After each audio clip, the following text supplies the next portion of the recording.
parezca imposible, Dios proveerá. Proveyó para Elías su pan.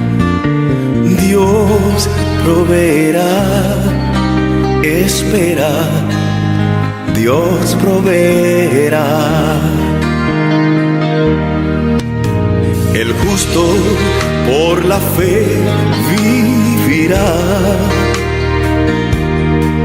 y su pan jamás le faltará. Estoy seguro que Dios proveerá. Espera, Dios proveerá. Dios proveerá, aunque a veces parezca imposible. Dios proveerá. Proveyó para Elías su pan. Dios proveerá. Espera, Dios proveerá. Recuerdo la historia de Abraham y la prueba con su hijo Isaac. A su tiempo Dios proveyó. Espera, hermano, Dios proveerá. Dios proveerá, aunque a veces parezca imposible. Dios proveerá. Proveyó para Elías su pan. Dios proveerá. Espera, Dios proveerá. Dios proveerá, aunque a veces parezca imposible. Dios proveerá. Proveyó para Elías su pan. Dios proveerá. Espera, Dios proveerá. Dios proveerá, aunque a veces parezca imposible. Dios proveerá. Proveyó para Elías su pan. Dios proveerá. Espera, Dios proveerá.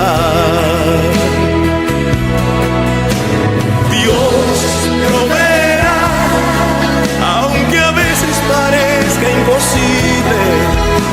Dios proveerá. Proveyó para Elías su pan. Dios proveerá. Espera, Dios proveerá. Espera, Dios proveerá.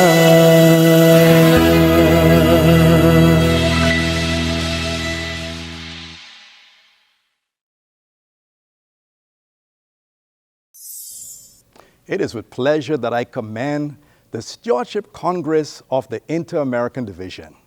There are two objectives of this Congress. First of all, it is designed to encourage all of our members, all of our people, including ourselves, that we will always be mindful of the faithfulness of God, how He provides for us, how He cares for us, and hence the theme, God will provide. The second objective is to encourage people to have this faith and confidence in God and in His Word, for He is a God who can be trusted. And so this Congress will focus on these two objectives, and it is our prayer on behalf of the leadership of the Inter-American Division, through the stewardship department of this division, that you will be greatly blessed, greatly inspired. But it doesn't end there. We're pleased to present and to commend to you two of the outstanding speakers within the World Church. I speak firstly of Pastor Ben Maxson, a former stewardship director for the General Conference of Seventh-day Adventists.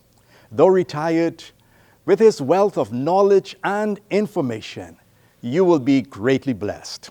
And then secondly, and in no way least, is Paul Douglas, newly elected treasurer for the General Conference of Seventh-day Adventists. Of course, Paul is no stranger to us, as he hails from the bosom of Inter-America.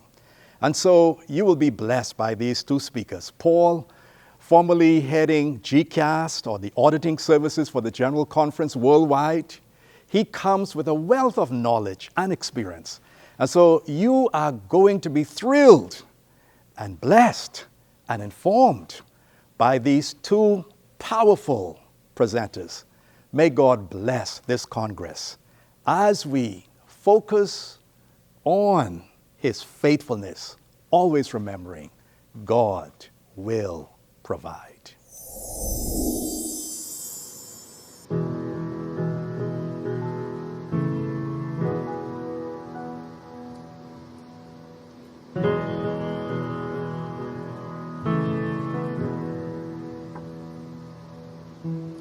Listen while you still can hear.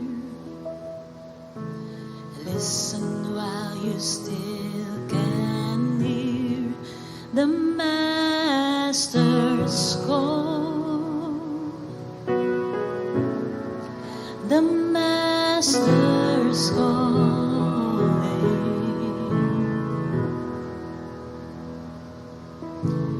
Bow down while your knees still bend. Bow down while your knees still bend. The Master's calling. The Master's calling.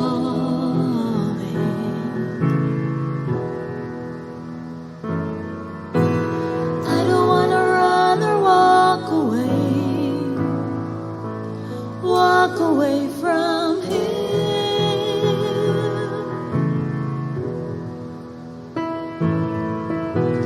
I don't wanna run or walk away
Listen while you still can hear. Listen while you still can hear. Listen while you still can hear. The Master's calling. The Master's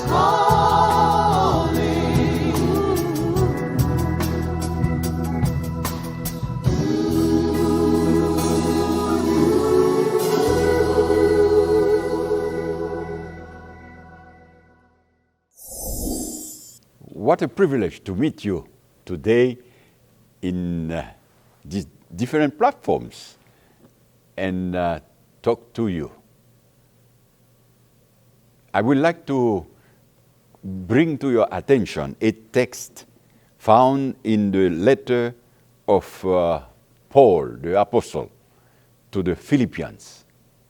Philippians 4, verse 19. And my God will provide for all your needs according to his riches and with glory in Jesus Christ. Or if you want to say it in the King James Version, and my God shall supply all your need according to his riches in glory by Christ Jesus. And I want to bring to you this beautiful promise. My God will provide for all your needs. Like this promise, we can find reference, verse after verses. Some have counted them and find more or less 169 reference to God provision for us. And many are looking for those verses, those words, to establish a theology of prosperity, especially looking for how to miraculously acquire more and more money and goods. Today, I will refrain from embarking on this line of thought and messages. Just as I will say that the objective of this meeting, the council we have today, is not to find the path of material prosperity at the expense or by excluding other aspects of the well-being that the Lord desires for each of us. What part do we have to do in all of this? What does the Lord really want to give us? We call him our Father. And indeed, like any good father, mother, parent, God will never give us anything that he knew that was not good for us. His intention is to help us and to be ever more like Jesus, to be the salt of the earth and the light of the world. God does not want us to view him only as a source of material blessings. The acquisition of goods is not the fundamental reason why we live. Look at what Jesus said in Luke 12, verse 15. And then he said to them, Jesus says to them, to the disciple, beware of every greed, for a man's life does not depend on his possessions, be it in abundance. God wants to distinguish our needs from our desires, because he knows that where our treasure is, there also will be our heart.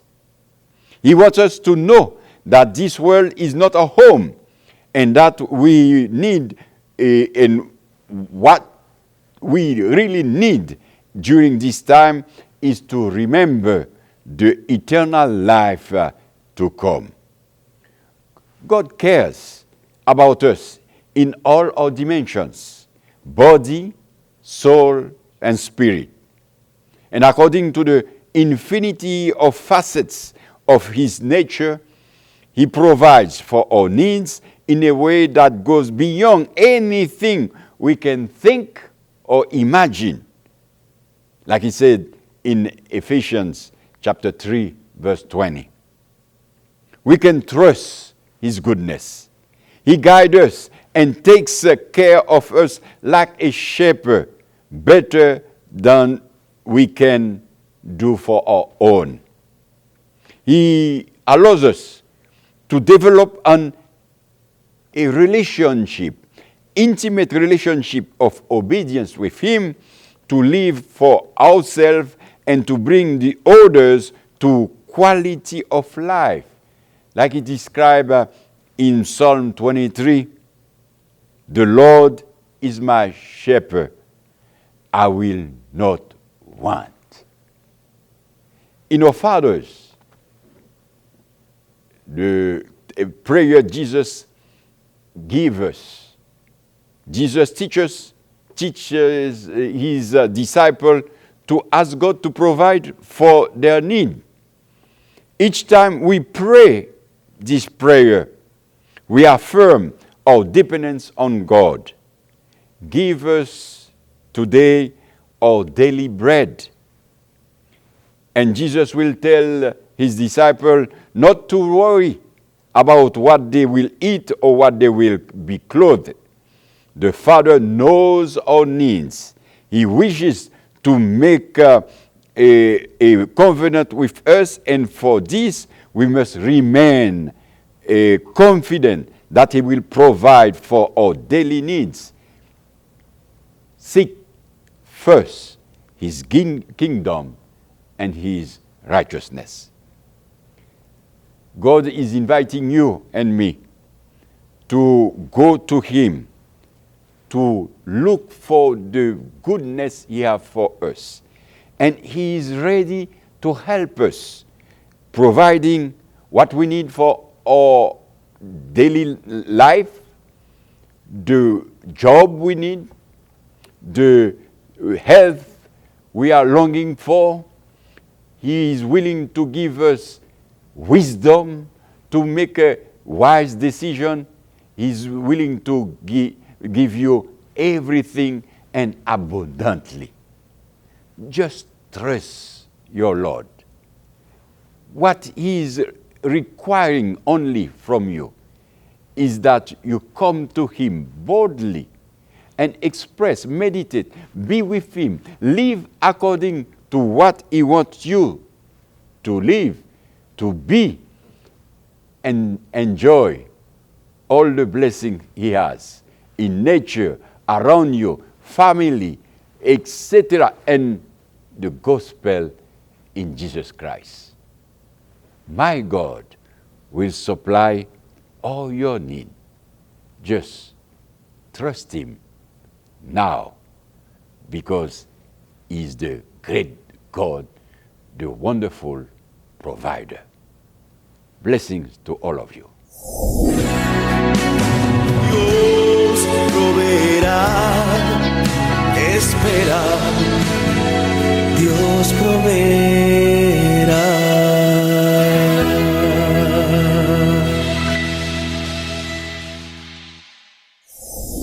God will provide.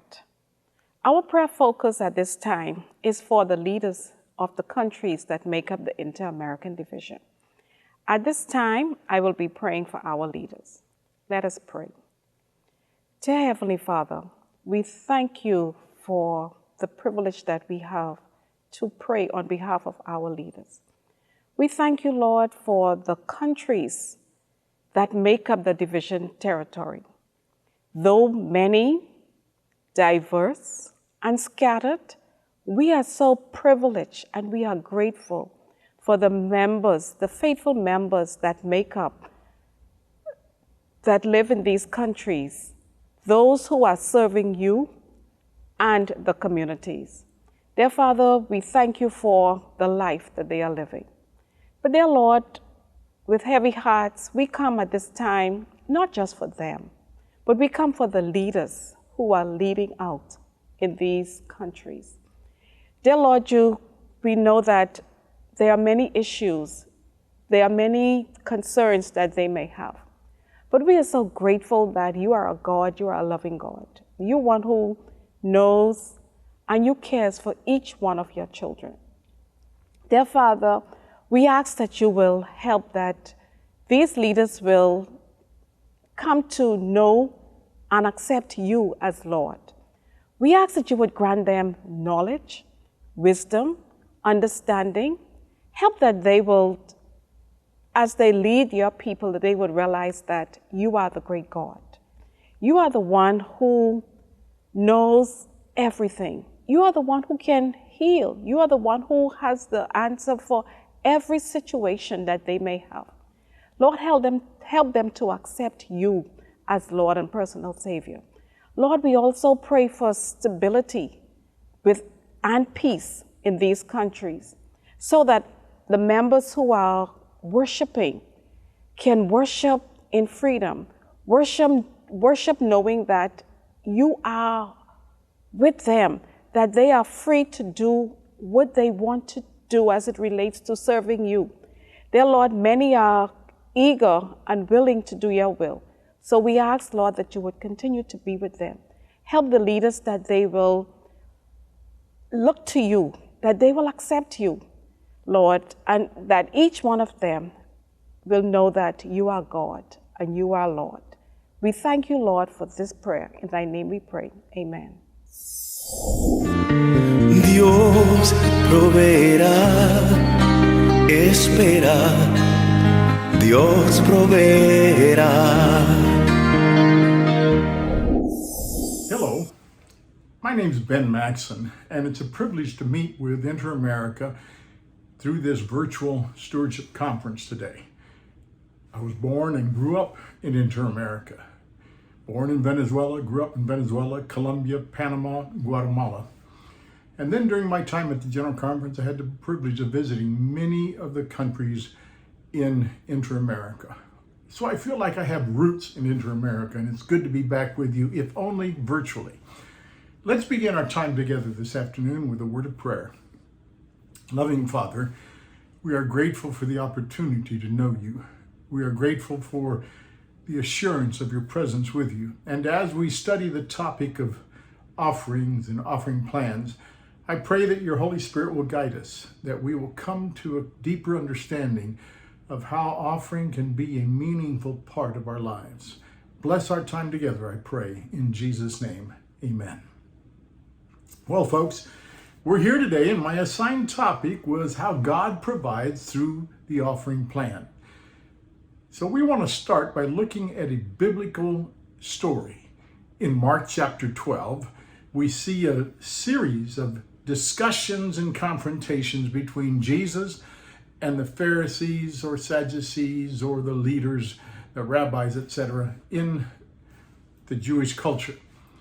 As we come near the end of that, starting with verse 41, we have the story of the widow and her 2 mites, 2 small coins, each of put together made about a penny. I want you to use your imagination to go back to that story as if we were there watching with Jesus. Mark simply tells us that Jesus sat down across from the offering chest, and he watched as the different people came through and put their offerings in there. Now, this was an important part of the Jewish culture. It was part of one's holiness, one's demonstration of godliness to give. And the more you gave, the more you were considered holy. And so these people are giving large amounts of money when this little widow slips in and quietly puts in these 2 coins of little value when compared to the large quantity of gold and silver that these rich Sadducees and Pharisees and rabbis had put in there. But Jesus says something quietly. He turns to his disciples and says, this woman has given more than all the others. Well, let me give you the way Mark says it. He called his disciples to him and said to them, verse 43, "Truly I say to you, this poor widow has put more than all those who are contributing to the offering box. For they all contributed out of their abundance, but she out of her poverty has put in everything she had, all she had to live on." Now, frankly, all that she had to live on wasn't a great deal. You see, those 2 copper coins, what was called leptas, were the smallest coin in the Jewish and Roman culture of the time. Scholars have calculated that the value was about 1/64 of a day's salary. Let's say that the average person gets around $15 an hour. You calculate that, scholars say it's just under $2. And that's not a whole lot. You can't go very far or buy much of anything with $2. And yet, that was all she had to live on, and she gave it. Well, you look at this contrast in offerings. One set of offerings was given for recognition. The other offering, the offering of this little widow, was given in recognition of who God was, not who she was or what she had to give. It was recognition of who God was in her life. It's quite a contrast when you stop and think about it. And as we think about offerings today, it's important that we understand what the purpose of offerings really is.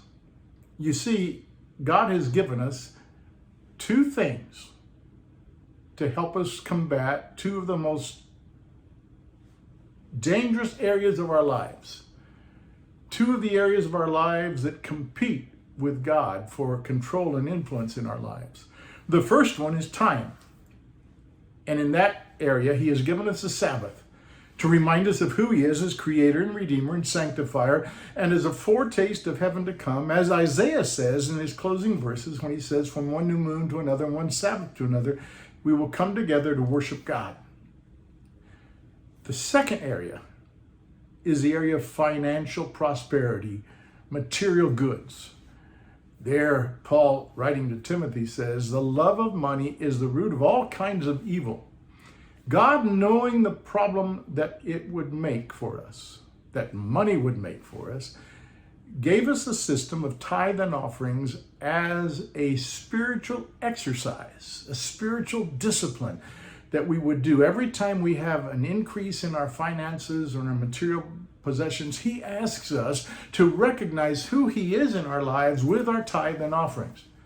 Now, tithe is a reflection of who God is, that he is the owner of our lives.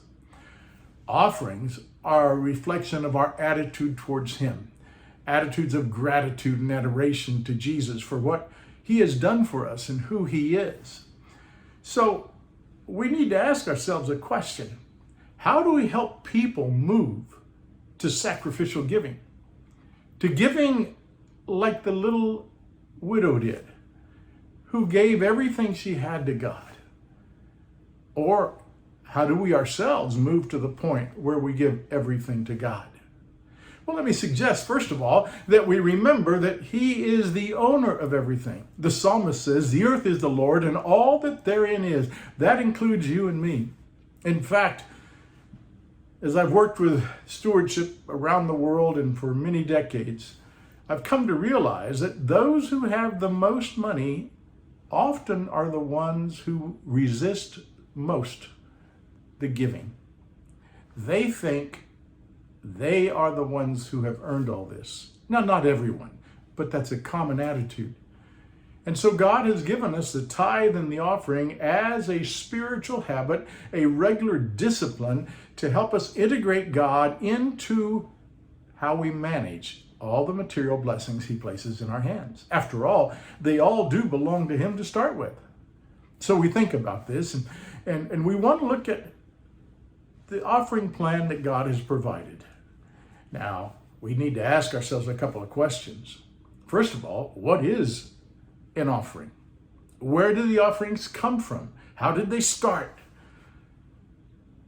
Frankly, we have to start by recognizing that an offering is more, far more than supporting the church or its mission. It's vitally important that you and I remember that the primary purpose of the offering is not to support the church. The primary purpose of the offering is to free our hearts from the chains of materialism that are broken only through a relationship with Jesus Christ. And with our tithes and offering, we give back to God a portion of what he has given to us. And with the offerings, we give it as a celebration of praise of who God is in our lives. So let's look at an offering plan. Is it important? Well, of course. If it is important, who is it important for? And what is the purpose of an offering? Now, I've already mentioned it, so let me re-emphasize it again, that the purpose of the offering is not to support the church. First of all, it is to recognize who God is in our lives. In fact, if you go back to the early offerings of the patriarchs, there was no church, and yet they gave their daily offerings to God in the form of sacrifice of animals. So, the first offerings were actually burned, whether they were tithe or free will offerings, they were all given to God. And then when Israel comes out of Egypt and God establishes them as his people and sets up the tabernacle and its services and the Levites and the priestly family of Aaron, God chooses to take the tithes and the offerings that he receives and turn them over to the Levites and the priests to manage to his glory. So, let's go back and think about the first offering. Where does it come from? In Genesis chapter 3, verse 21, God is the one who offered first. He took animal pelts and used them to clothe Adam and Eve, who saw themselves naked because of their sin. In other words, God took animals, sacrificed them to have animal pelts to cover the sinful nakedness of his first two created human beings. God set up the system then whereby they would give to God on a regular basis a sacrifice of an animal from their flock. Later on, sacrifices in kind, such as plant products, come into play for the poor. But the primary and the first offering from a human being was the sacrifice of a lamb or a sheep. So what does a sacrifice do? First of all, a sacrifice recognizes God as worthy of worship. It is a symbol that we are worshiping somebody greater than ourselves. And that's what's so important about an offering, whether it's tithe or another form of offering as it develops throughout Scripture. The offerings are a recognition that God truly is God of the universe and that he is my personal God, and that I choose to recognize that he is worthy of my worship. The offering also recognizes that God has already provided everything we need because it all belongs to him. So everything which we use to live on comes from God. And so we are recognizing when we worship him with an offering, we are recognizing that he not only is worthy of our worship, but that he provides for all our needs. But there's one more important point. In a sense, when Adam and Eve offered that first sacrifice of their own, when Abel offered his sacrifice, when Abraham would offer his sacrifices down through the years, those sacrifices would point to the time, the future time, when God would provide his own offering, the lamb slain from the foundation of the world, the Lamb of God. You see, the offerings, really, because they all originally come from God anyway, and we are just recognizing who he is in our lives, point to the time when God will provide the ultimate provision, take care of our sins, and provide us salvation through the sacrifice of the Lamb of God. Later on, as we look at the children of Israel and their times of revival, when their kings would return or leave the apostasy and lead the people into revival with God, connected with all those revivals is a return to tithing and to offerings. And God's Spirit would stimulate the people of Israel to give so much that they had to build storehouses outside the temple because there wasn't room for all the blessings that would come in from the people, all the tithes and offerings that would come from the people. Kind of reminds you of the time when they were building the sanctuary, the temple, the tabernacle. And Moses invited the people of Israel to give, to provide the material that would be necessary to build that tabernacle. The people, moved by the salvation from Egypt, moved by their encounter with God, moved by the recognition of who God was and what he was doing in their lives, began to give, and they gave so much that finally Moses had to call on them to stop giving. Think about that. Those of you who are leaders in a church or in a local conference or any level of the church organization, when was the last time you had to tell people to stop giving?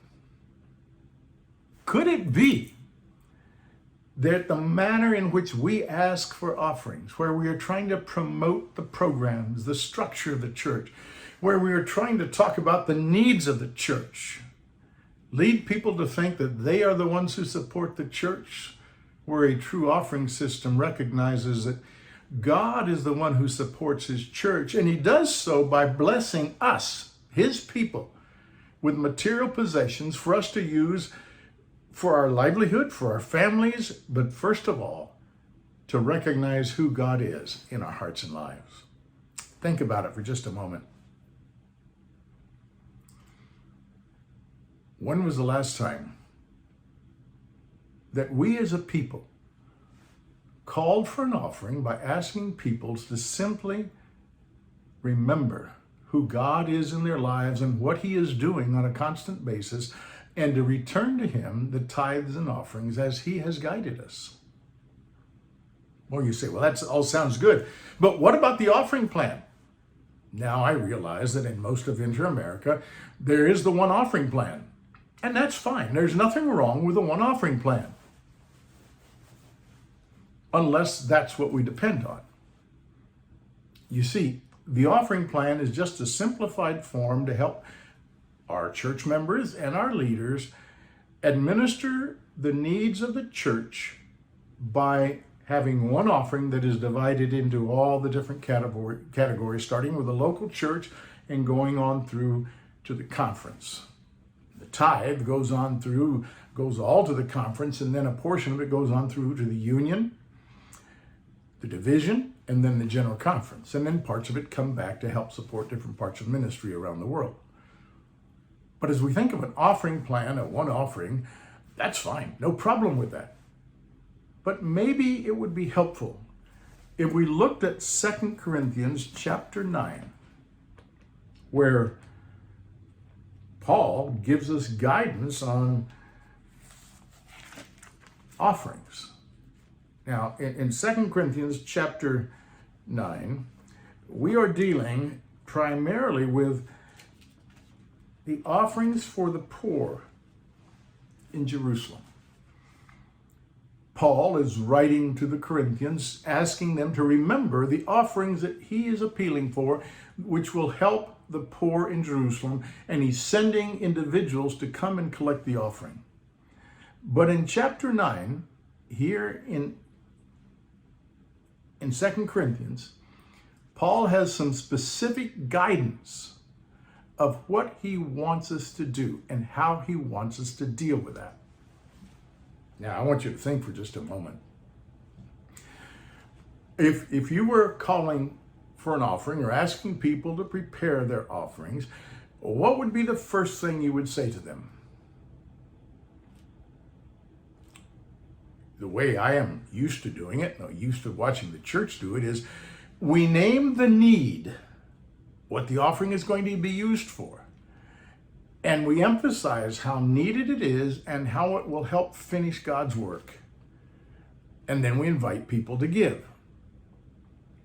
Well, let's look at Paul in 2 Corinthians chapter 9, verse 3 and 4. Well, let's go ahead and start with verse 1. Now it is superfluous for me to write to you about the ministry for the saints, for I know your readiness, of which I boast about you to the people of Macedonia, saying that Achaia has been ready since last year, and your zeal has stirred up most of them. But I'm sending the brothers so that our boasting about you may not prove empty in this matter, so that you may be ready, as I said you would be, I should say.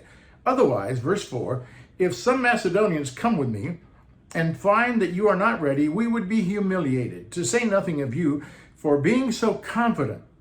So I thought it necessary to urge the brothers to go on ahead to you and arrange in advance for the gift you have promised, so that it may be ready as a willing gift, not an exaction.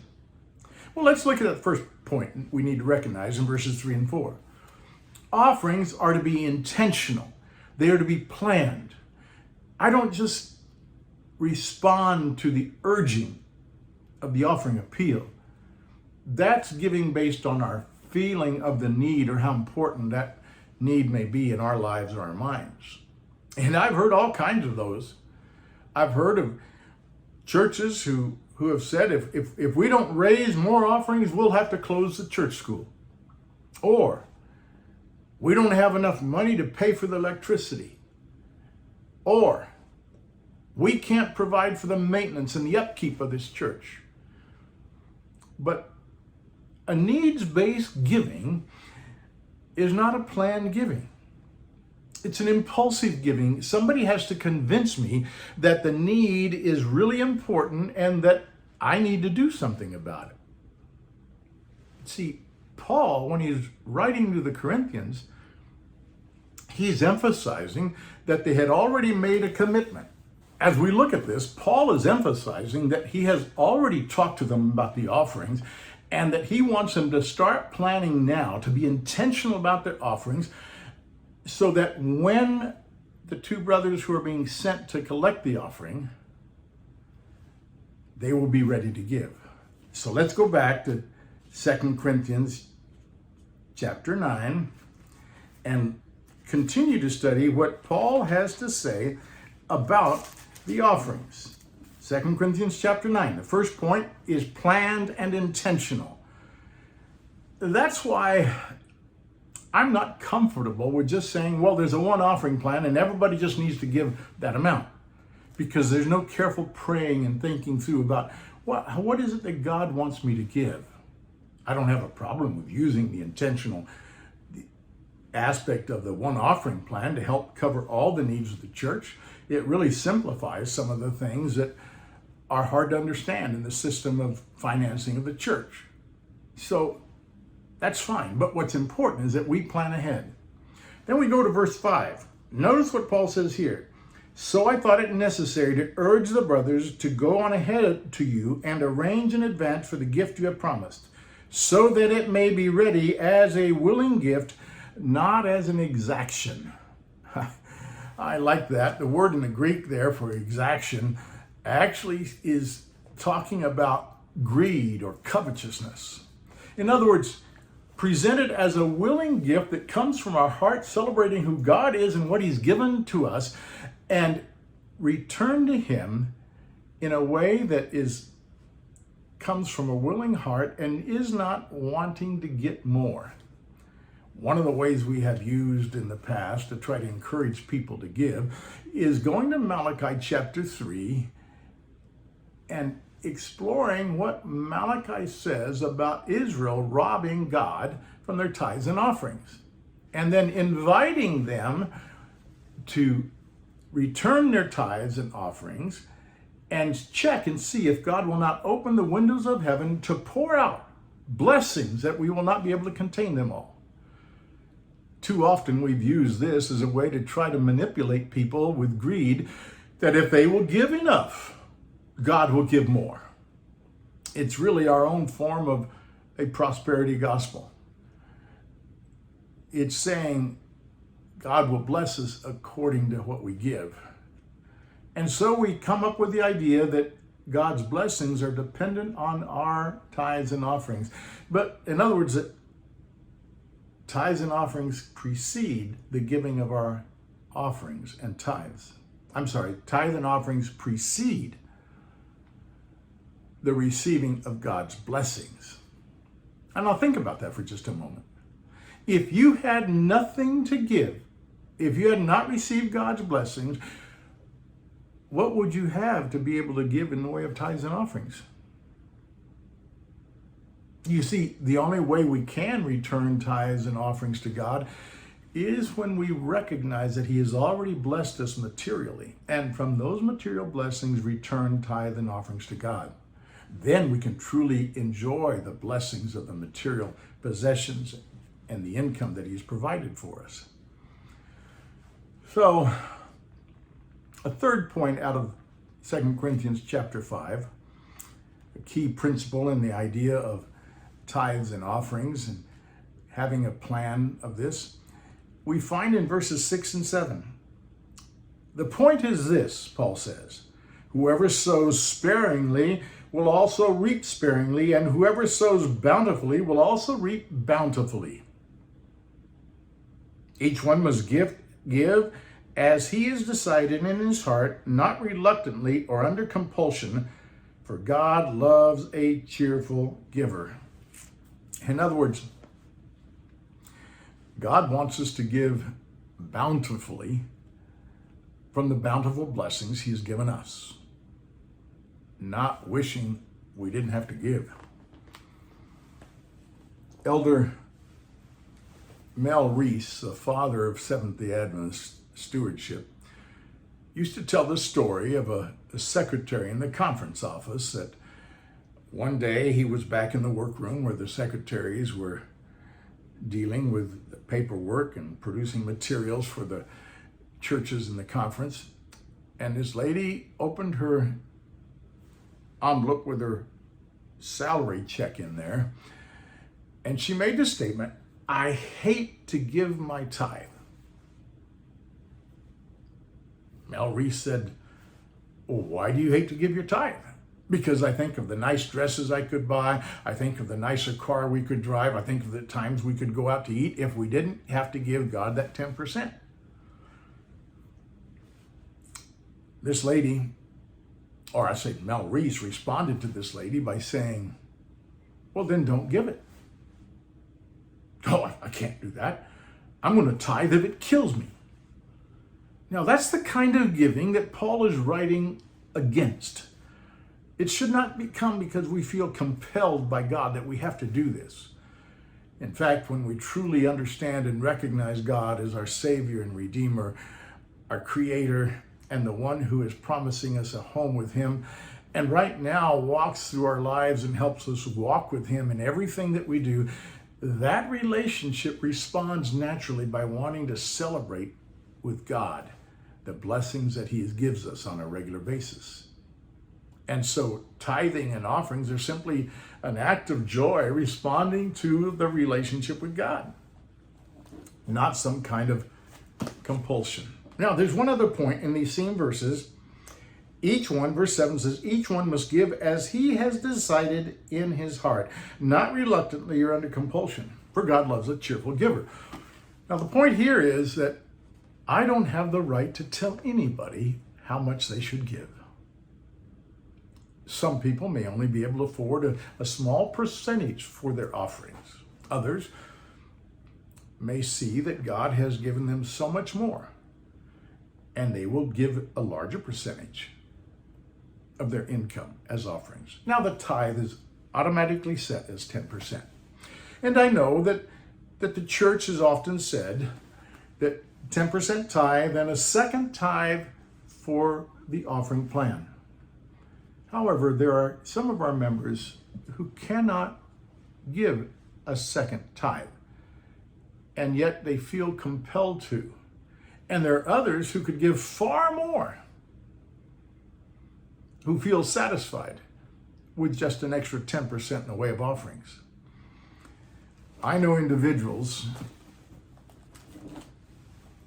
in fact, a few years ago when I was representing the General Conference in the Stewardship Department. I was in a Latin American country, and I learned of a pastor who was giving 50% of his income to God, 10% in tithe and 40% in offerings. He shared with me that he didn't normally share that with anybody else. Nobody but his wife knew about it. But he told me the story of how when they started out in marriage, he was a young pastor, they married, and they talked this through, and they decided that they would be constantly faithful with their tithes. But as God blessed them, they would seek to increase their offering every year, their percentage of offering. Some years, he told me, he says it was only maybe 0.1% or 10%, maybe 15 or 20%, where the offering kept going up just a little bit every year. He says, my wife has never worked outside the home. We have been careful and frugal. Our children have gone through Seventh-day Adventist schooling, grade school, academy, and college, or high school and college, or university, and they don't owe anybody anything. And we don't owe anything to anybody. And this year, our giving will increase to 50%, 10% for tithe and 40% for offering. Now, if he knew I was telling you this story, he certainly wouldn't want you to know who it was that told me the story. And I have intentionally forgotten his name. But I was impressed by how he and his wife, celebrating God's blessings, allowed that relationship with God to guide every area of their financial lives. How they would invest, how they would work, how they would take care of their children, and how they would worship God on a regular basis. So here's the point. Our giving should be guided by the Holy Spirit, as each of us determines in our own mind. Now, our tithe is always, of course, 10%. But when it comes to offering, we need to ask God, where should we, what percentage, I should say, where in the percentage of giving should we be for our offerings? And listen to him. He'll make it clear to you. Verse 7, as I've already mentioned, finishes by talking about celebrating what God has done. Let me just read that section again. Verse 7, each one must give as he has decided in his heart, not reluctantly or under compulsion, for God loves a cheerful giver. Cheerful. God wants us to cheerfully celebrate who he is in our lives. And then to help us remember what is the basis for us to have this, we go on down to verses 10 and 11, where Paul reminds us, he who supplies seed to the sower and bread for food will supply and multiply your seed for sowing and increase the harvest of your righteousness. You will be enriched in every way, to be generous in every way, which through us will produce thanksgiving to God. I love that picture. God who gives us everything. The seed for sowing and increase the harvest for your righteousness. We will be enriched every way, to be generous in every way, which through us will produce thanksgiving to God. Here's a key point. As we serve God faithfully with our tithes and offerings, guess what? Our thankfulness grows. And it inspires others to learn to be thankful to God in their offerings and with their tithe. So, God provides everything, and as we reflect on what he's given us and celebrate who he is, we then turn it into thanksgiving to God. But here is another key point. Verse 12. For the ministry of this service is not only supplying the needs of the saints, but is also overflowing in many thanksgivings to God. God uses our offerings. to supply the needs of the saints. Now, in the case of 2 Corinthians chapter 9, it is specifically, that offering is being used specifically for the saints in Jerusalem, the poor in Jerusalem who are suffering because they have little financial support. And then we read on. Verse 13, by their approval of this service, they will glorify God because of your submission that comes from your confession of the gospel of Christ and the generosity of your contribution for them and for all others, while they long for you and pray for you because of the surpassing grace of God upon you. Thanks be to God for his inexpressible gift. Two last points from what Paul says here is a key, and I think it's probably the most important point of everything Paul has to say here in 2 Corinthians chapter 9. The first one is a heartfelt, overflowing with God's blessings heart leads to offerings that come as a result of our experience of the gospel. In other words, true worship giving, whether it's tithes or offerings that recognize who God is in our lives and respond to him with gratefulness, thanksgiving, and worship, that kind of worshipful giving only comes from those of us who've experienced the gospel, the good news that our sins are forgiven and that in Jesus Christ we have a Savior. And so, true worship in giving starts with the encounter with Jesus Christ.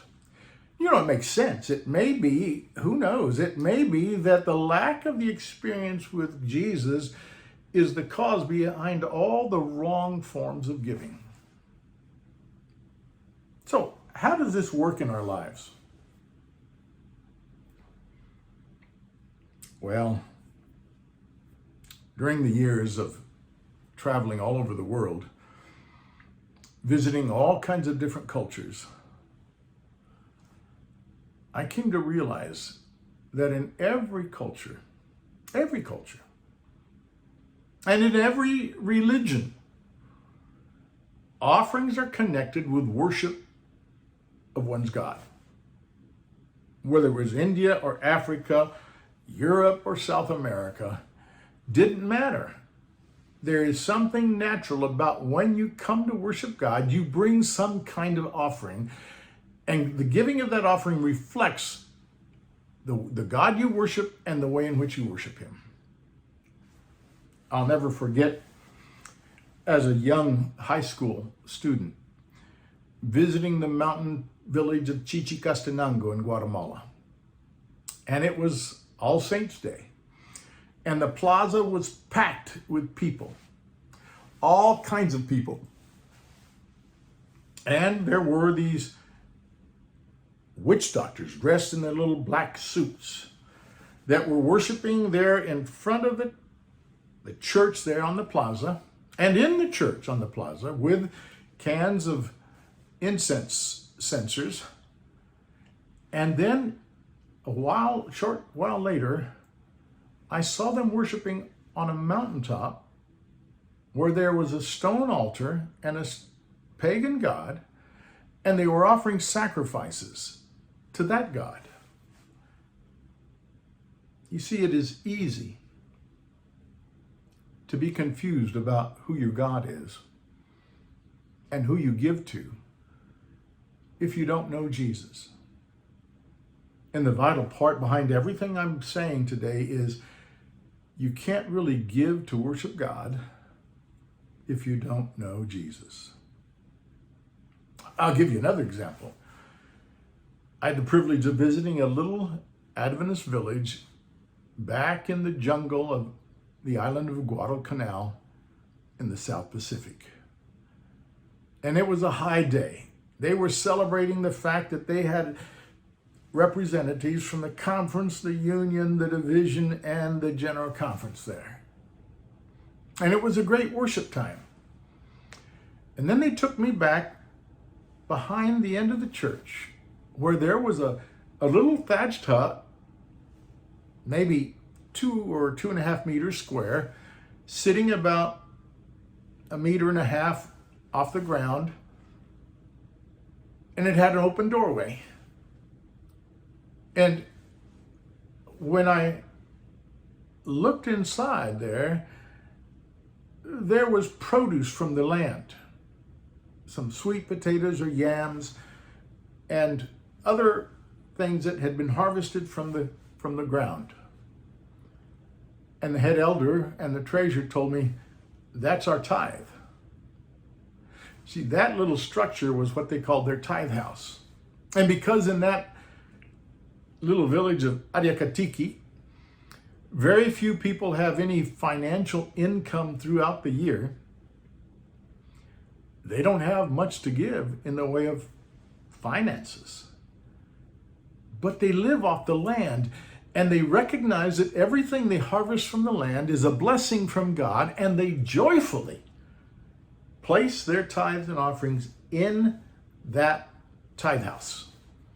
And then it is the task or the responsibility of the deacons to collect that tithe, sell it, and turn the money from the sale of the tithe product to the treasurer to send into the conference.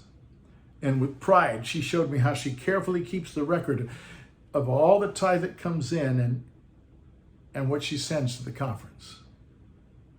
Now, frankly, I was deeply humbled when I saw the intentionality and the planned way in which this little village that had very little in the way of material or financial blessings recognized that God still provided for everything they needed, and they rejoiced in celebrating by giving their tithe and offering in the way of fruit or products grown on the land, or even fish harvested from the sea. In fact, they told me the story of a young boy who was just 13, 14 years old, and he came up to the head elder of his church, and he had a large fish he was holding in his hand, and he said to the elder, "This is my tithe. What do I do with it?" And the elder instructed that he needed to sell it and turn the money over to the treasurer, or talk to a deacon and make arrangements for it to be sold. And you know that in a tropical land, fresh fish isn't going to stay fresh very long in the heat and humidity of a tropical island. And so the young man said thank you and turned to go about his business of taking care of the tithe when the elder said, "Oh, you've caught 10 fish already?" He said, "Oh no. This is the first one. This is the first fish.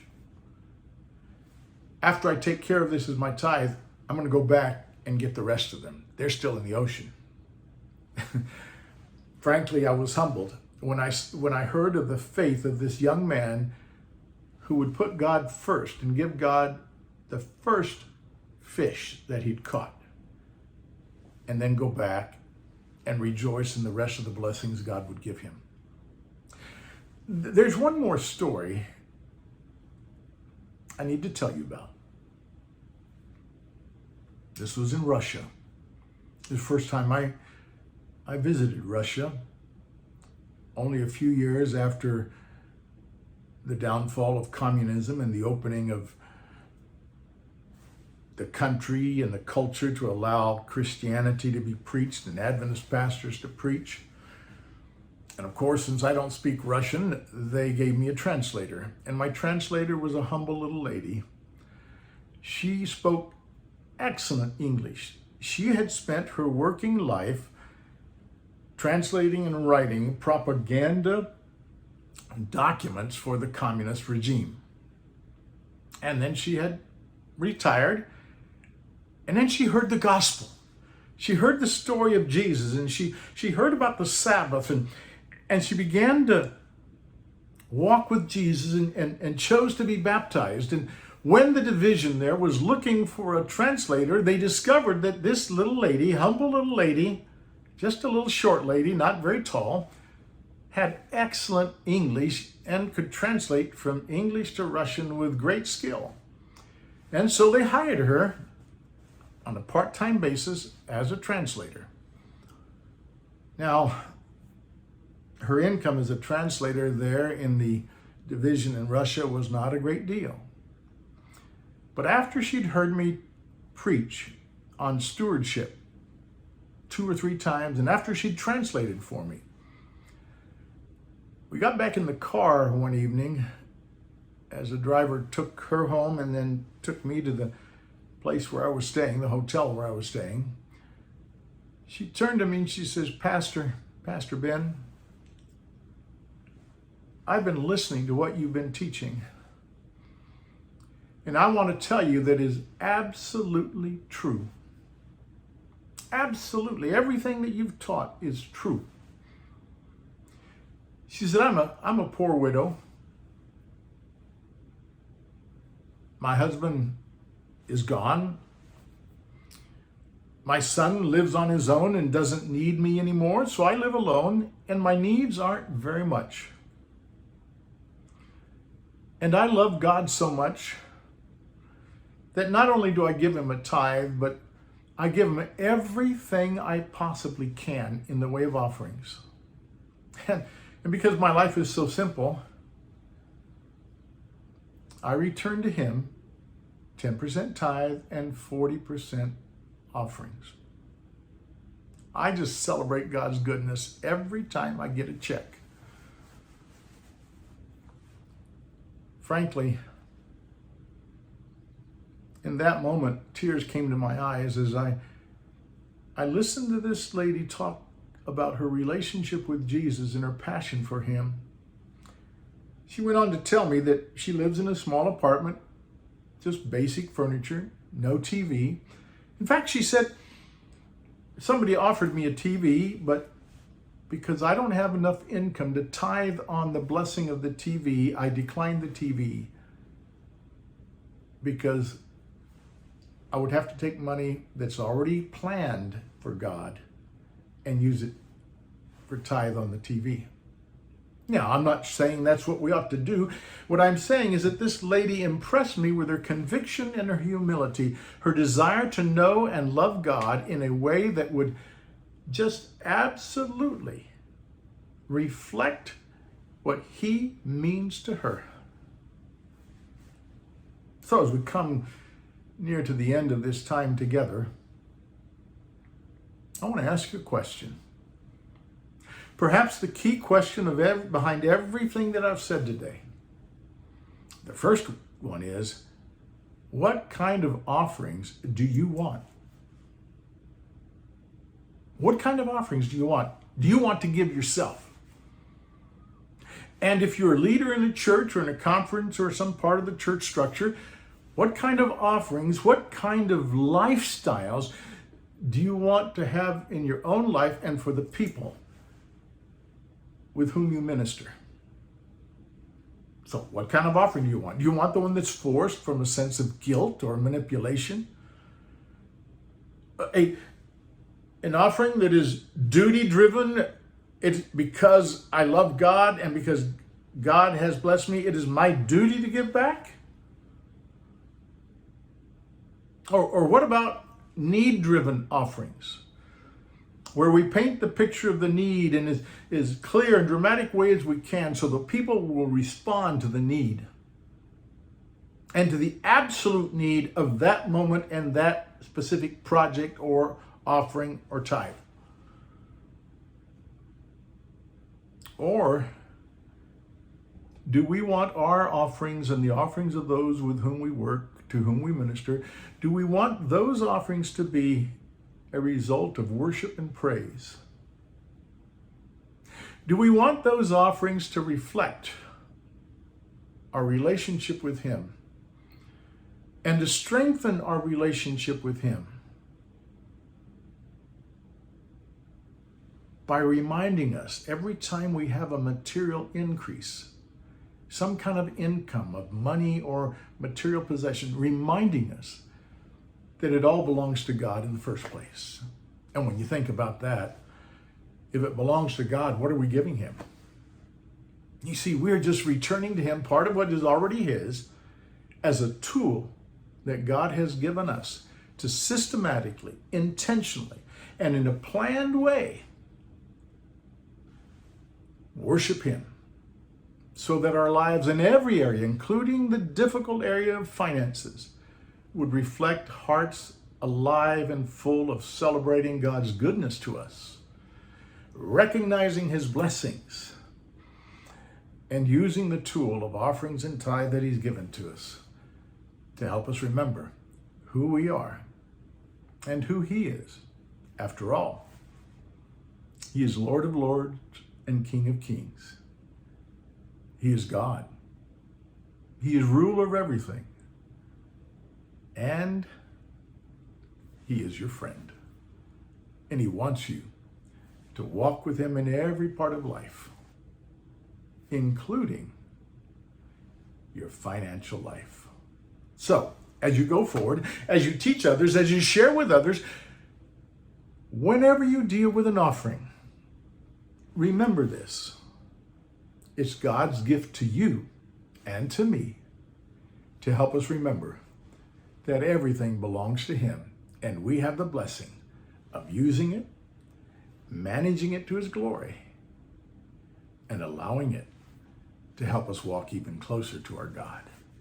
Loving Father, we are so incredibly grateful for the opportunity to know You, to walk with You in all that we do. We're grateful for the blessings You give us. And we want to close by thanking You and being grateful to You for the blessing of tithe and offering that helps us remember that You own everything. And we are just celebrating who You are in our lives when we return to You a portion of what You have placed in our hands.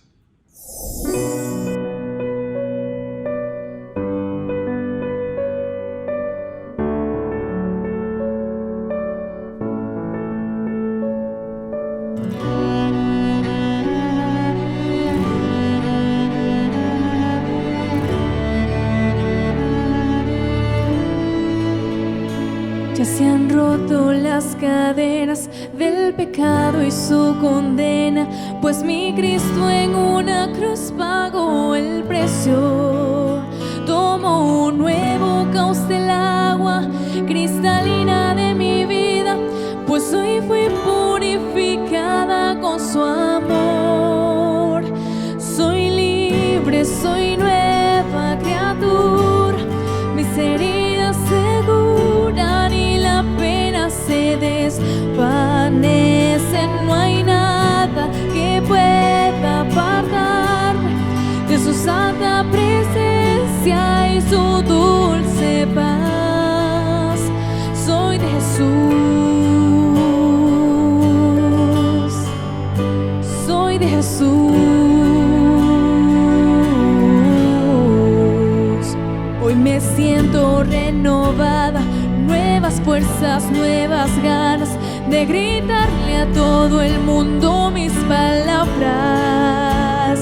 Que mis frases sean certeras, que el Espíritu convenza, que no quede ni una duda de su gracia. Soy libre, soy nueva criatura, mis heridas se curan y la pena se desvanece. No hay nada que pueda apartarme de su santa presencia y su dulce paz. Soy de Jesús, soy de Jesús, soy de Jesús, de Jesús. Soy libre, soy nueva criatura, mis heridas se curan y la pena se desvanece. No hay nada que pueda apartarme de su santa presencia y su dulce paz. Soy de Jesús, soy de Jesús, soy de Jesús,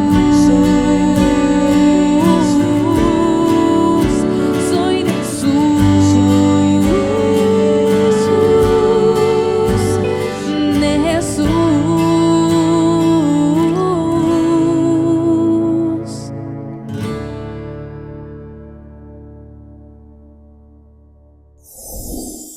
It is my privilege and pleasure to respond to some of the questions that have come from various unions within the territory. Let me just focus on the first question. What is it? It is, what is stewardship? Does stewardship only have to do with money? The answer to the second part of the question is simply no. Stewardship, in its truest sense, is a recognition of God, our Creator and Maker. And what do I mean by this? When you get a glimpse of God, you see someone who is always giving, someone who is always providing, someone who is always looking out for our interest. Is it any wonder the psalmist says in Psalm 100, "Make a joyful noise unto the Lord, all ye lands." Why does the psalmist say this? For it is He who has made us, and not we ourselves. So with this recognition of God, coupled with what we find in Psalm 24 and verse 1, the earth is the Lord's, and the fullness thereof. When you get this understanding of God, you see one who owns everything, who knows everything, who has everything. Now, that is not the only meaning of stewardship, a recognition of God. But secondly, stewardship involves a response to such a God. When I recognize and appreciate this God, what He means to me, what He is doing for me, what He has done for me, my response ought to be one of gratitude, one of appreciation, where I respond in love. And so stewardship to me is a recognition of God and a response to God for all His blessings and benefits. Dios proveerá, espera, Dios proveerá.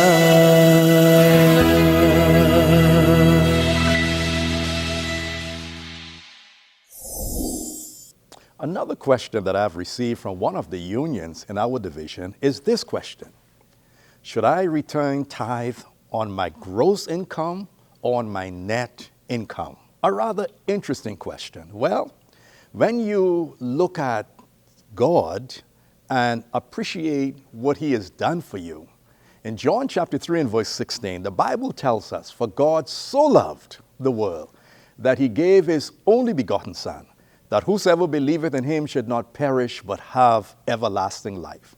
Look at this picture. God loved so much that He gave so much. What did He give? He gave us His only Son. He gave us His very best. Someone can say He gave us His all, in a sense. Now, if God has done that, then when I look at what He has blessed me with, my total income, which is the gross, shouldn't I tithe on that? Most certainly. When I do this, I show appreciation for all that God has given, notwithstanding that the government is getting its portion and some other deduction is being made. But I look at the fact in the initial sense. It was God who blessed me with health in order to earn the income, the total income that He has blessed me with. And so with this appreciation and recognition, it ought to be my delight to return on the gross income. And do you know what? He has promised that if we are faithful to Him, He will take care of all of our needs. In John chapter 10, we're reminded, "I am come that you might have what? Life, and that you might have it more abundantly." Isn't that wonderful? The psalmist says in Psalm 116 and verse 12, "What shall I render unto God for all of His benefits toward me?" And you look at one or two verses before that, you will see where the psalmist says, "I will pay my vows." In other words, I am going to give my full amount and even more of that which God requires of me. And if God could give His Son because of love, I want to return what I have for God through a spirit of love. And so the short answer is yes, you ought to return tithe on your gross income. May God bless you as you experience His continued blessings and understand He is able to supply all of your needs. At this moment, we are going to pause to talk to the Lord about His empowerment on our fellow brothers and sisters within Inter-American Division, how He can empower them to have a closer walk with Him. Let us pray. Loving Father, we pause this moment thanking You for being such a wonderful God to us. We thank You, Father, for Your mercies and Your grace, because new every morning, great is Your faithfulness. And we come, Heavenly Father, because You say, if our people will only pray, You will hear from heaven and You will answer. We come, Father, because our commission is to go ye into all the world and present You to all those who we come in contact with. But as a people, Father, within Inter-American Division, we want to present each brother, each sister, each family member to You and ask You now, Holy Father, to empower them with Your Holy Spirit, to baptize them anew so that the beauty of Jesus will be always seen, be felt within each one of them. Father God, we need an outpouring of Your Spirit within our hearts so that as You unite our thoughts and our mind to become one, we will be able to represent You as how You want us to represent You. So glorify Yourself through us so that we can be that representative that You want us to be. Father, we pray for each family member that they will have love one for another, because, Father, when You were upon this earth, You represent Your Father and You show love one for another with all those who You come in contact with. And if love is not within the heart, then there won't be any unity in the family. So we pray, dear Jesus, that You will give us that spirit of love one for another, as the fruit of the Spirit says, that we are to have love, joy, peace, and happiness. We pray, Father God, that as Your Holy Spirit empower each one of our family members, that they will have the fruit of the Spirit within them. Father, we thank You for all that You are going to do on behalf of the families that we have prayed and continue to pray for, because You being in the midst, the home will be happy. You being in the midst, we will become generous in our giving, generous in loving, generous in communicating one with another. And so, Father God, we thank You and we praise You for hearing, for answering our prayers on behalf of the spirituality of the family within Inter-American Division. We pray in the name of the Father, the Son, and the Holy Spirit. Amen. It is my privilege to be with you today, this Sabbath, August 14, 2021, to join you in this Inter-American Division Stewardship Congress. It's been my privilege to have been invited by Pastor Verduzco and Pastor Herrera to join you today. I've been asked to share with you for the next few moments on the subject God provides in the tithing system. There are going to be 6 areas that we look at today: the purpose of tithing, the practice of tithing, the principles related to tithing, the policies related to tithing, the patterns associated with tithing, and the promise associated with tithing. A foundational thought for us to consider: God is the creator, and we are the created.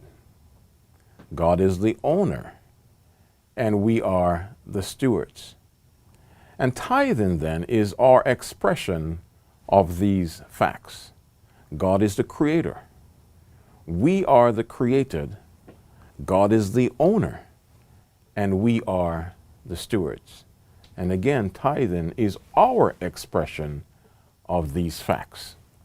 In Leviticus 27, verse 30, we find a foundational text for us to understand. A tithe of everything from the land, whether grain from the soil or fruit from the trees, belongs to the Lord. It is holy to the Lord.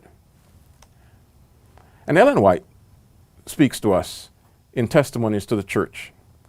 God gives man 9/10, while he claims 1/10 for sacred purposes. And he has given man 6 days for his own work, and has reserved and set apart the 7th day to himself. For like the Sabbath, 1/10 of the increase is sacred. God has reserved it for himself. He will carry forward his work upon the earth with the increase of the means that he has entrusted to man.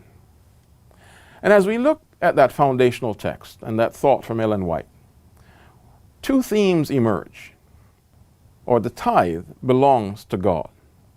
The use of tithe is directed by God. Again, the tithe belongs to God.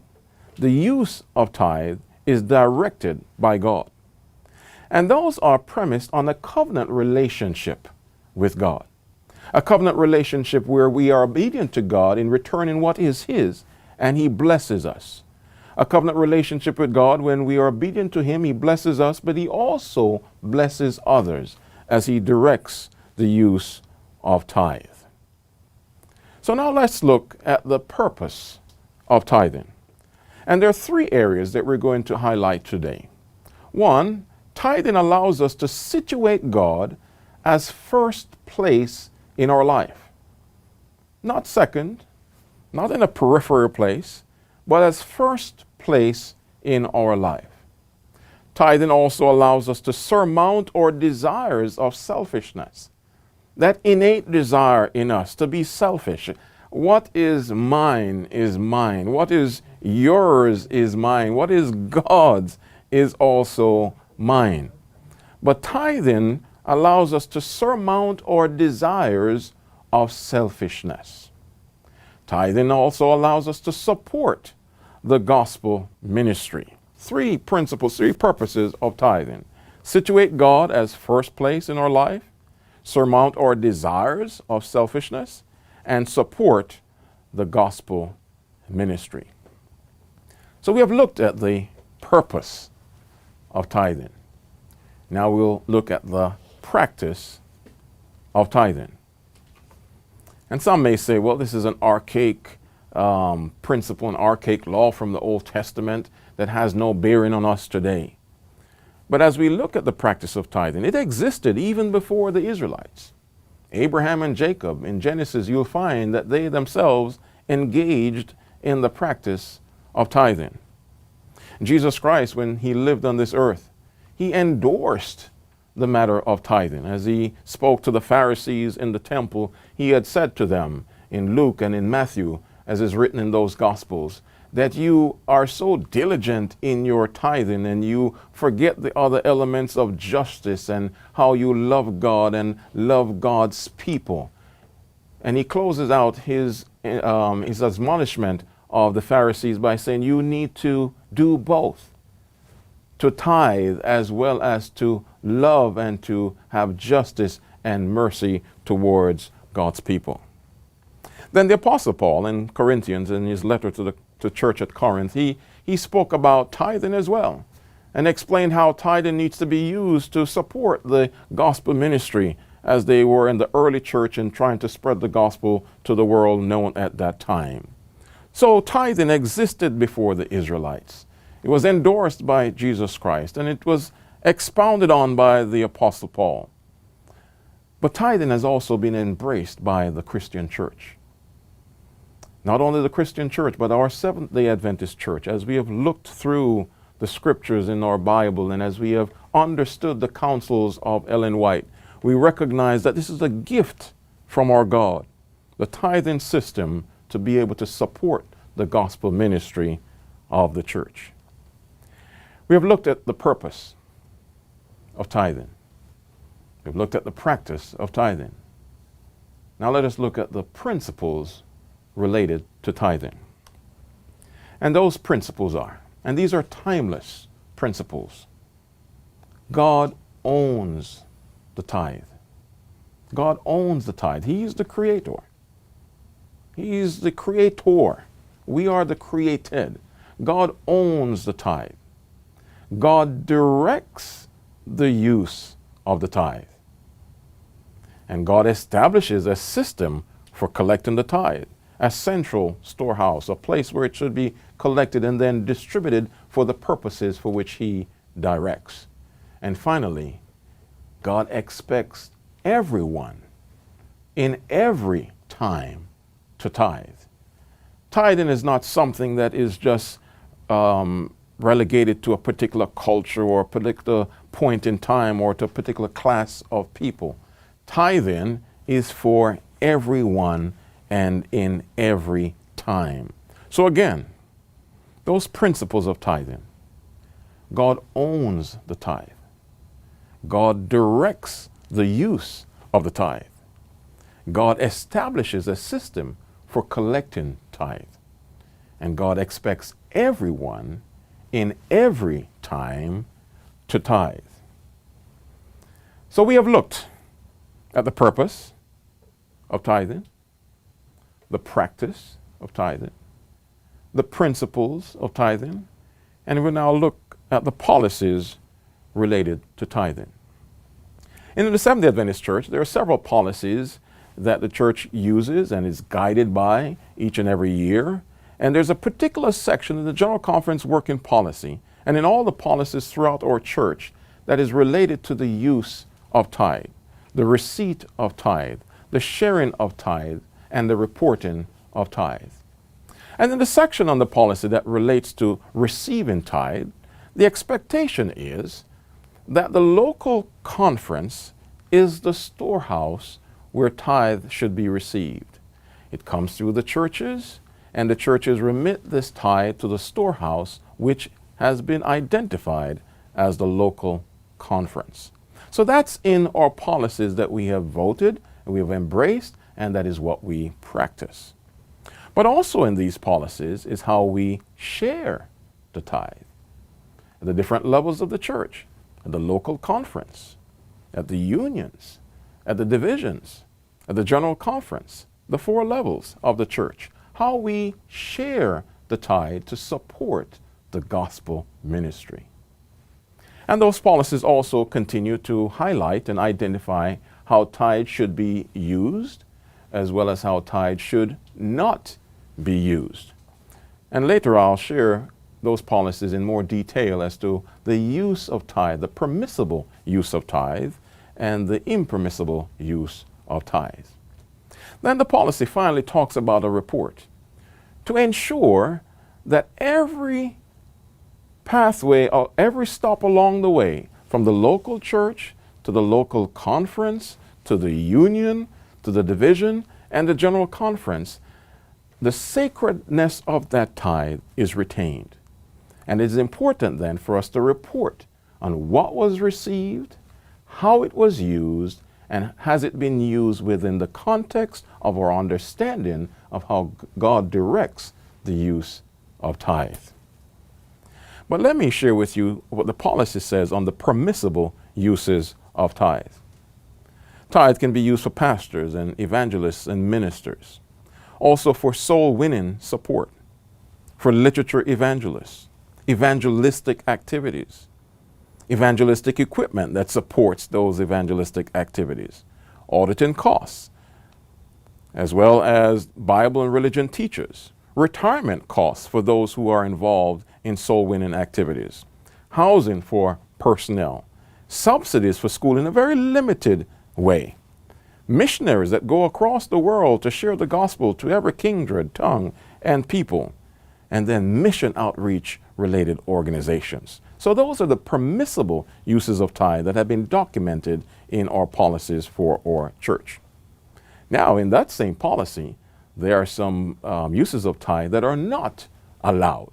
Those being building and facilities, or equipment that is not used in evangelistic causes or activities, cannot be used or spent for from tithe. Local church operating expense and school operating expense. Based on the counsels of Ellen White and our understanding of Scripture, these are uses of tithe that are not allowed. Sharing of resources. As I mentioned to you, the policy talks about the receipt of tithe, the sharing of tithe, the use of tithe, and the reporting of tithe. But Ellen White provides counsel in manuscript 11, written in 1908, where she talks about sharing of resources. And here's what she says. More and more, we must come to realize that the means that come into our conference in the tithes and gifts of our people should be used in the support of the work, not only in the American cities, but also in the foreign fields. Let the means so zealously collected be unselfishly distributed.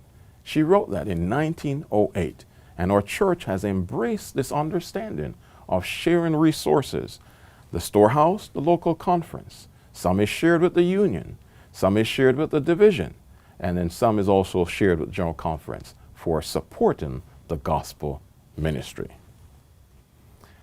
We have looked at the purpose of tithe, the practice of tithe, the principles related to tithe, the policies related to tithe, and now we're going to look at those patterns related to tithe.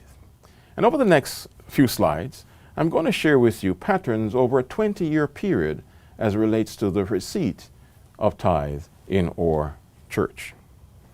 But before I get to that, I just want to kind of show you a graphic here that kind of looks at 1863 and compare that to 150 years later in 2013, 1863 when the General Conference was organized, and 150 years later in 2013. In 1863, there were 125 churches. In 2013, there were 145,000 churches. In 1863, there were 6 conferences. In 2013, there were 626 conferences. In 1863, there were no unions. In 2013, 150 years later, there were 132 unions. Divisions, there were no divisions in 1863. Today we have 13 divisions, 13 world divisions. Schools, there were no schools in 1863. But today, in 2013, 150 years later, there are 7,579 schools. To God be the glory. In 1863, we had no hospitals. But in 2013, 150 years later, we had 173 hospitals. But take a look at tithe, the subject of our discussion today. In 1863, the total tithe for the Seventh-day Adventist Church was $8,000. But 150 years later, the total tithe in 2013 was $2.4 billion. Let's think about it for a moment. In 2013, 150 years later, from $8,000 to $2.4 billion. What a mighty God we serve. What a blessing we have received for the tithe, for the support of the gospel ministry. World offerings, $133 million. Local offerings, $745 million. Now, let's look over 20 years what God has wrought in the world church from 2001 to 2021 as it relates to tithe. In 2001, tithe was $1.1 billion. In 2001.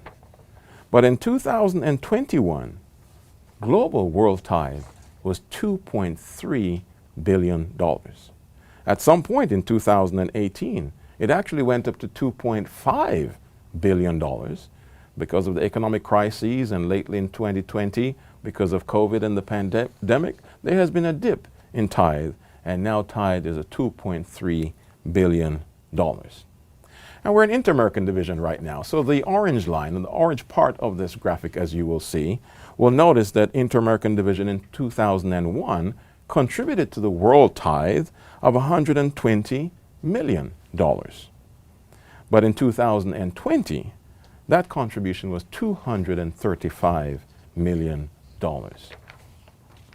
Now we look at the next slide with tithe and membership growth for the world. And as we look at the gray line, we will recognize that the membership growth from 2000 to 2020 has been in decline. Round about 5.8% was the rate of growth for membership back in the year 2001. But now in the year 2020, that rate of growth is closer to 1.8%. But as we compare that with tithe, we'll notice tithe is all over the place. It is up in some years, significantly down in some years. When it is significantly down, like in the year 2009, you see this significant rebound of a 12% growth in tithe. But then over the years through 2016, we see a considerable decline. Then it rebounds again in 2017. Now in 2020, we see negative growth as it relates to tithe. Well, now let's look at tithe and membership growth in Inter-American Division in particular. And it's pretty consistent with what we see with the World Church. In 2001, the tithe growth was at 10%. It increased in 2005 all the way up to about 18%. But now, in 2020, tithe has had a negative growth of 10.64%. But we look at membership growth. And membership growth was at about 4.9% per year in the year 2001. But in 2020, now we start to see a decline in the negative area for membership growth for Inter-American Division.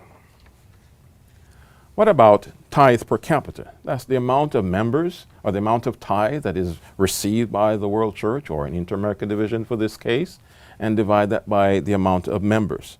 So for the World Church, in 2001, the tithe per capita was $90 per person. And in 2020, that amount went up to $105. In Inter-American Division, it was $55 per person. And then pretty much flatline, and in 2020, that number is 63. So just some patterns of tithe, and as it relates to membership as well, that I'm sharing with you today. Then the next slide talks about the weekly tithe, the weekly amount that comes through all of our churches and then arrives at the storehouse, which is the local conference. In 2001, $21.4 million came through every week in tithe. Think about that. In 2001, every week, as we went to our churches around the world and in Inter-American Division, as well as the other divisions, $21.4 million came in just in tithe alone for that week. But in 2020, that amount is $44 million every single week. To God be the glory. But in Inter-American Division, in that orange part of the graph that you're looking at, in 2001, $2.3 million came in every week, and in 2020, $4.5 million came in every single week to the local church. As we continue with the pattern of tithe, now let's look at how $1 of tithe is used and shared throughout the world. The Seventh-day Adventist Church has determined that the local church will send $1, the full $1 of tithe, to the local conference, as it has been designated as the storehouse. The full $1 of tithe would be sent to the local conference, which is the storehouse. On average, the local conference uses 86 cents of that tithe received from the local church to pay pastors, operate the conference office and its ministry and evangelistic programs, subsidize any youth camps, elementary schools, or academies that it may operate within its territory, but as well contribute to the retirement plan being administered on its behalf for those workers who are involved in the gospel ministry. Then on average, the local conference sends 14 cents of the tithe received from the local church to the union within that territory where it resides. And this is in response to the principle of sharing tithe and the resources that we read earlier that Ellen White counseled us to share tithe among ourselves for the support of the gospel work. Then on average, the union uses 4 cents of the tithe received at the local church to operate its administrative offices, conduct ministry, and evangelistic programs, and subsidize any educational or mission-related institutions that it may operate. And then, on average, the union sends 10 cents of the tithe received from the local church to the division in which it operates, in that territory which it operates, in response to the principle of share in tithe. And then, on average, the division uses 3 cents of that tithe it receives from the local church to operate its administrative offices, conduct ministry and evangelistic programs, and subsidize any educational and mission-related institutions within its territory. And then, on average, the division sends 7 cents of the tithe received from the local church to the General Conference as a response to the principle of sharing tithe and supporting the gospel ministry from around the world. Having shared this with you in terms of how tithe is received, and all of it now arrives at the storehouse, which is a local conference, and it is shared at different levels of the church, I share with you a very concerning finding that has been studied over the past few years. Global estimates indicate that less than 50% of church members return a faithful tithe or support the local church or the global mission of the church in their giving. Less than 50%. Now that's a concern, and as I shared with you the matter of 2.4 billion, or in 2018, $2.5 billion of tithe coming in through the local churches and into the storehouse and being used to support the gospel ministry around the world. But only less than 50% of church members return a faithful tithe or support the local and global mission of the church. Well, what if it was a little bit more than 50%? What if it was more or closer to 100% of all of us engaged and being faithful and responding in obedience to what God requires of us to return to Him what He owns? What more could we do? How much further could this gospel go? That's something for us to think about. So we've looked at the purpose of tithe. We've looked at the practice of tithe. Looked at the principles of tithing. We looked at the policies of the church related to tithing. We looked at the patterns of tithing over the last 20 years. But let's look at the promise related to tithing.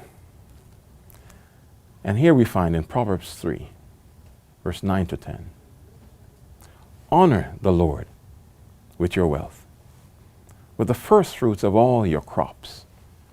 Then your barns will be filled to overflowing, and your vats will brim over with new wine. Honor the Lord. Then your barns will be filled with overflowing, and your vats will brim over with new wine. That's a promise. But here's another promise. Malachi 3 and verse 10, we're familiar with this. Bring the whole tithe into the storehouse, that there may be food in my house. Test me in this.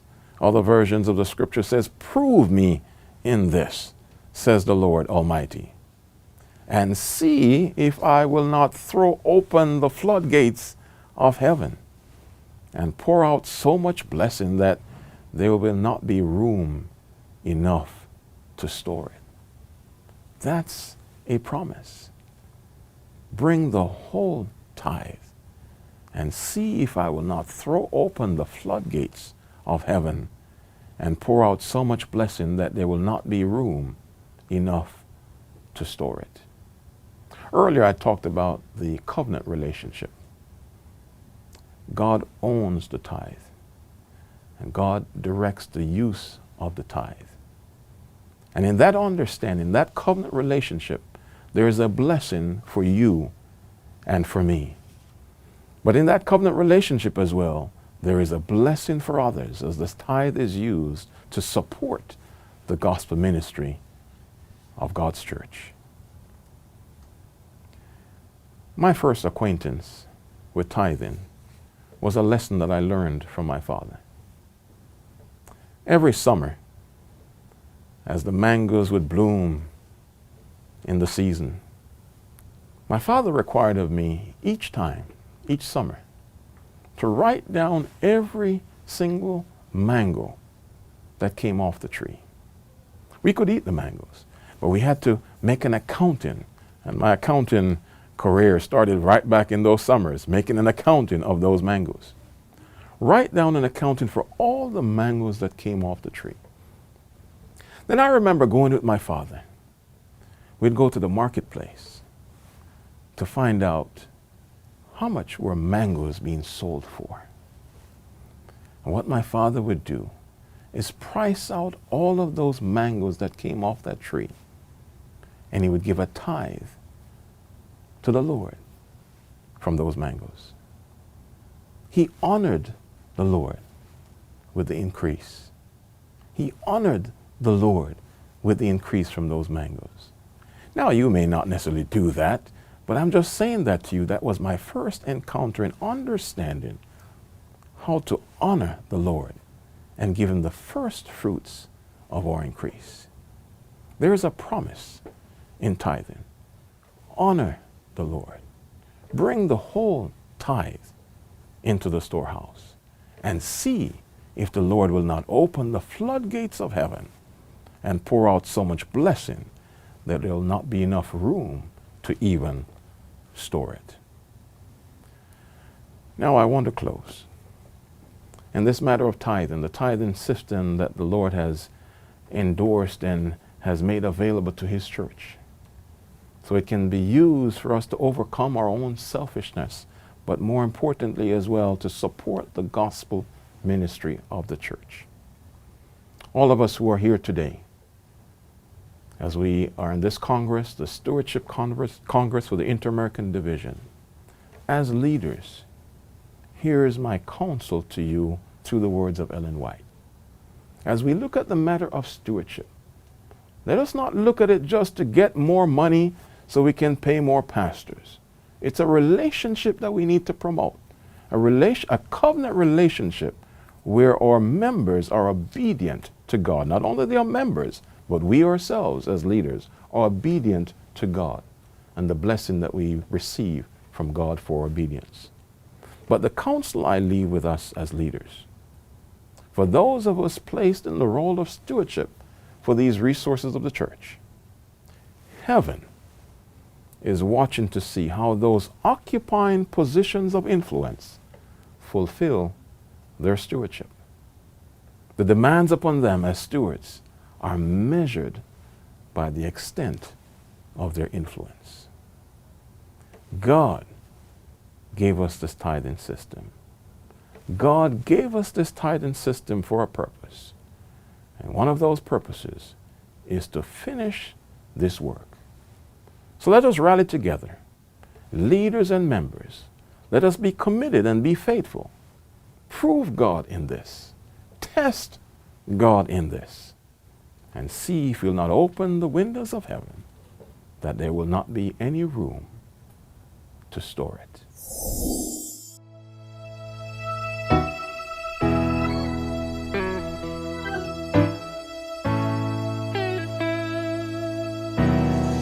I've lost some good friends along life's way.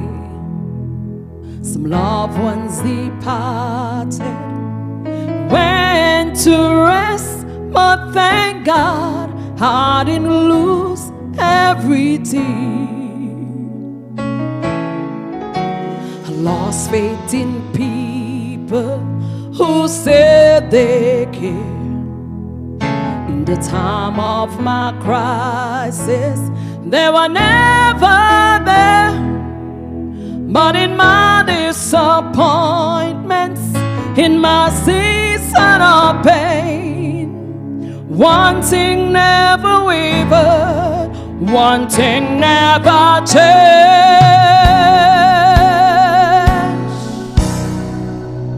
I never lost my hope. No, I never lost my joy. Oh, I never lost my faith.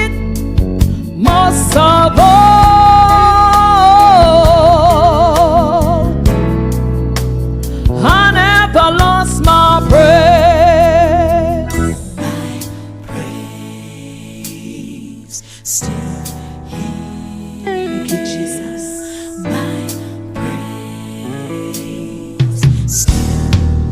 I've let some blessings, let them slip away. When I lost my focus and went astray, but thank God I didn't lose everything. Yes, I lost possessions that was so dear, and I lost some battles by walking in fear. But in my midst of sorrows, in my season of pain, one thing never wavered, one thing never changed.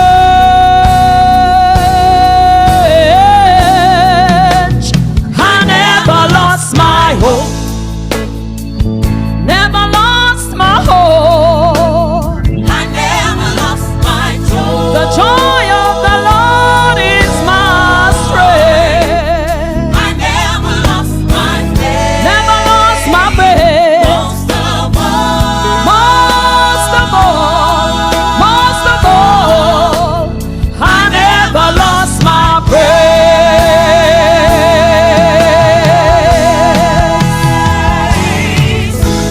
Praise, come on. I kept my praise to disappointments. I held my praise to my tears. I held on to persecution. Through my praise, God was near. Most of all,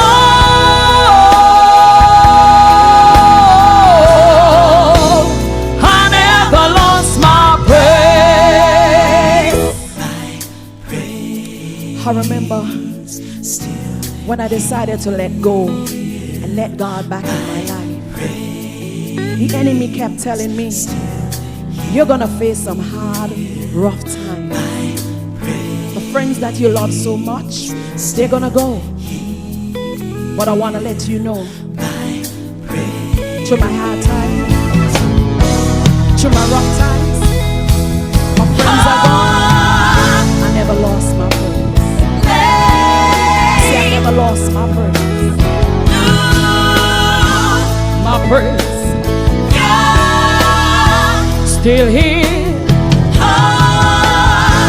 My praise still here. My praise still here. My praise still here.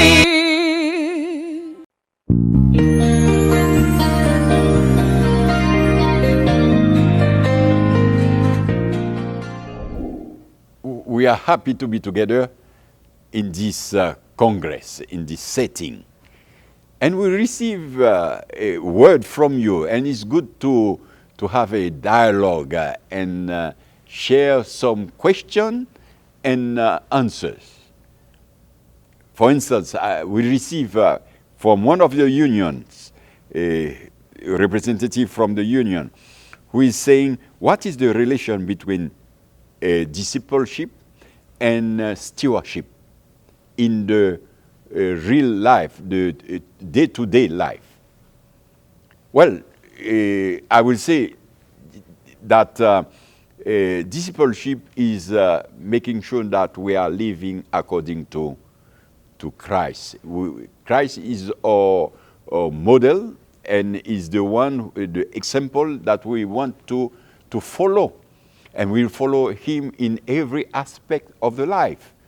And when we follow him in all aspects of the life, we are saying that we are steward, good steward.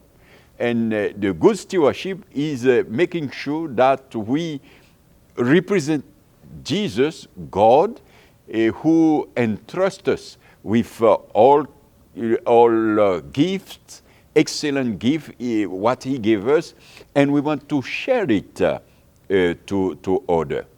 And this is the way that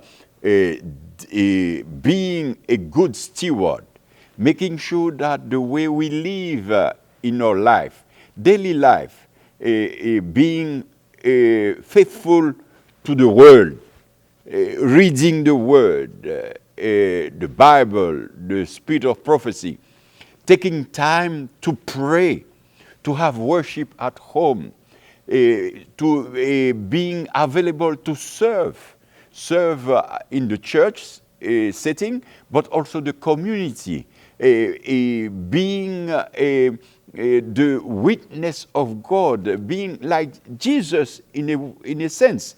Because you remember this very wonderful quotation that says that Jesus mingled with the people and represented God first, the love of God. And when he got all the attention, he said, "Follow me." So he was a disciple making disciple. And in that sense, he was a good steward, looking at the possibility to be faithful to the call of God, making sure that in the daily life, he is, or the Christian is really a good steward, making sure all the gift, talents he received from God, he will return it to him and make sure he uses it according to his will. In that sense, he becomes, the steward becomes a disciple, and the disciple is a Seventh-day Adventist. Another question we receive: why is it so important to have a program, witnessing program, in the church? Here it says a missionary program in the church, and how it can be naturally in favor of the stewardship in the church, financially speaking. How I understand it is how the preaching, how we can, during the time we are making evangelism in the church, how that will help the finances of the church is the way I understand it. And you can give the answer with me, understanding that when we are preaching, doing evangelism, we are presenting Jesus to the community, to non-Christian, those who don't have the relation with Jesus. And those will come, as a result, will bring people to the church. But when we bring people to the church, we are not bringing numbers. We are not bringing names. We are bringing individuals with all the talents, gifts they have in the church. So all the new members become in the church new stewards in the church, and they will contribute in the daily life. They will present Jesus to others. They will serve the community. They will use their talent in the church, and at the same time, they will contribute in the finance of the church. They are coming to the church with all the baggage, I will say, emotional, family-wise, and also their finances. And in that sense, they will help the gospel to go forward. And the person, the fact that we are preaching in the church is also an element when we can help others to contribute to the preaching. They are coming to the church and they will help the church to grow. It's what I can say, see the importance, where I can see the importance for us to continue to preach, because we'll have more people in the church and we'll have more resources, all kinds of resources to preach more the church, in the church. This is the way I will say that we contribute in the financial growth of our church when we continue preaching the gospel in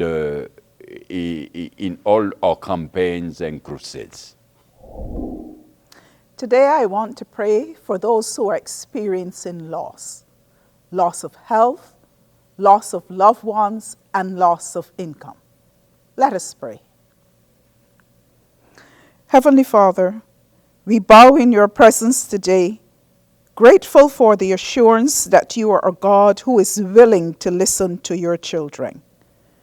We are reminded by the prophet that your hand is not too short to save, and your ear not too heavy to hear. That's why we come boldly to your throne today. Thank you, Lord, for the measure of health that some of us enjoy.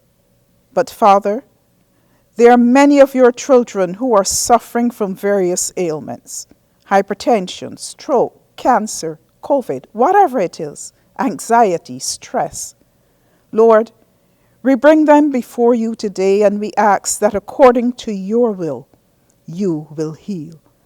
That your life-giving powers will flow into their bodies and restore them for service in your mission. Let them hold on to your promise that you give power to the weak and strength to those who have no might. Some today are grieving the loss of loved ones, and we pray that you will bring comfort and strength to them. We thank you, Lord, that a time is coming when there will be no more sickness, no more pain, no more death. Oh, we look forward to that day. May the power of this promise give us hope and comfort, and give that to the bereaved. Father, some have lost jobs and are in need of finding ways to make an income. Lord, you have promised to supply every need according to your riches in glory by Christ Jesus. And you have told us not to be anxious about anything, but in everything by prayer and supplication with thanksgiving, let our requests be made known to you. And so, Lord, we come. We ask that you will provide opportunities, that you will give wisdom and ideas for employment. And may the result be such that, like the psalmist, they may be able to say, the righteous cry out, and the Lord hears them. He delivers them from all their troubles. Thank you, Lord, for hearing us and for answering this prayer according to your will. Just give us faith to believe, and may we be able to exclaim, how great is our God. Amen. The Stewardship Congress has been a wonderful experience, focusing on the theme, God will provide. As we reflect on the various speakers and the various messages and presentations, truly, our comprehension, our understanding about this wonderful God has been increased, has been heightened. When we look at the story that gave rise to the theme, God will provide, found in Genesis chapter 22, it's a story about a father and a son. And were not for the intervention of God, that story would have been a disaster. But because God intervened, we have wonderful lessons that we can derive from this passage. And haven't we seen and heard many of these lessons during the Congress? Well, let's look at it. What did God provide? In the story of Abraham and his son Isaac, you'll recall how God told Abraham to offer his only son as a sacrifice. And Abraham, in obedience to God, took that boy. And as they got to the top of the mountain, Isaac said, Father, look, here is the wood, here is the fire, but where is the lamb? And it's interesting what Abraham says in Genesis chapter 22 and verse 8. He says, my son, God will provide for himself the lamb for a burnt offering. And the two of them went up together. Isn't that faith? The Congress has been designed to awaken a spirit of faith within us as the people of God. It has been designed to encourage us that in the midst of this pandemic, when there are so many challenges that we are faced with, a pandemic that does not seem to want to go away, challenge after challenge after challenge. And if one is not careful, he or she could become so discouraged, so overwhelmed, to the extent that they feel like giving up. But the story of this Congress, of Genesis chapter 22, is that it doesn't matter what may come, what may be the situation, God is able to provide. What is God able to provide? He's able to provide for our sustenance, for our daily need. He's able to provide protection. He's able to provide health. He's able to provide for a broken marriage. He's able to provide for encouragement when that child who's been brought up within the faith has gone contrary. He's able to provide when it seems like there are more bills than income. That is the God that we're talking about, who is able to provide. The psalmist says in Psalm 23, the Lord is my shepherd, I shall not want. And then in Psalm 27, it talks about the Lord as our salvation. And then David got so excited, he said, one thing I desired, and that was just to dwell in the house of the Lord. And of course, in Psalm 46, he is our refuge, he is our strength. So when we consider a God like this, who has everything that we need or could ever need, what should be our response? Shouldn't it be as seen in Psalm 116 and verse 12, where the psalmist says, what shall I render unto God for all of his benefits? The benefits of life, the benefit of provision, the benefit of eternal life. Our response should be one of faithfulness, one of submission, one of obedience, one of a desire just to please God. And so it is my hope that as we have come now to the end of this Stewardship Congress, that you have pledged and have determined that your response is going to be one of faithfulness, not only now, but throughout your life, when you consider how faithful God is and has been and will continue to be. May God help you, and may you always remember that God will always provide. Dios proveerá, espera, Dios proveerá.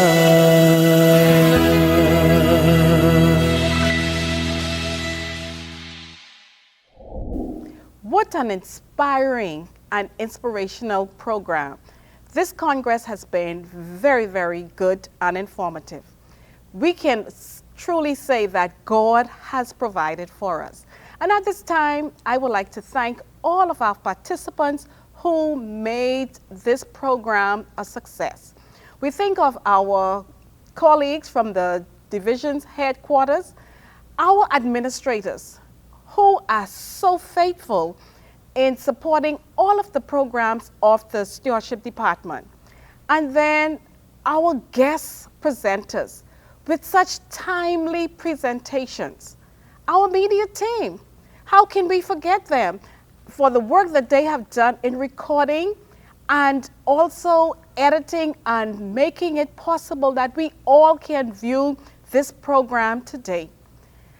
I would also like to thank our union stewardship directors for the part that they play continuously with you in the fields.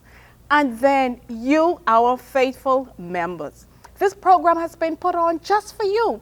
And we are so pleased that you have participated in this. For surely God will provide. And we appreciate your faithfulness and commitment. At this time, let us pray. Dear Father, we thank you for your blessings. We thank you for the program. We thank you for everything that has transpired here today. Lord, we ask that you would be with each one of us. Help us to always remember that you will provide. You have always provided for us. We thank you, Lord, for the faithfulness of our members. We thank you, Lord, for their willingness to do their part. Continue to be with us. Bless our leadership at the division, our leadership in terms of Pastor Herrera, who is the director of stewardship, and all of our leaders throughout the various unions. In thy name we pray, amen.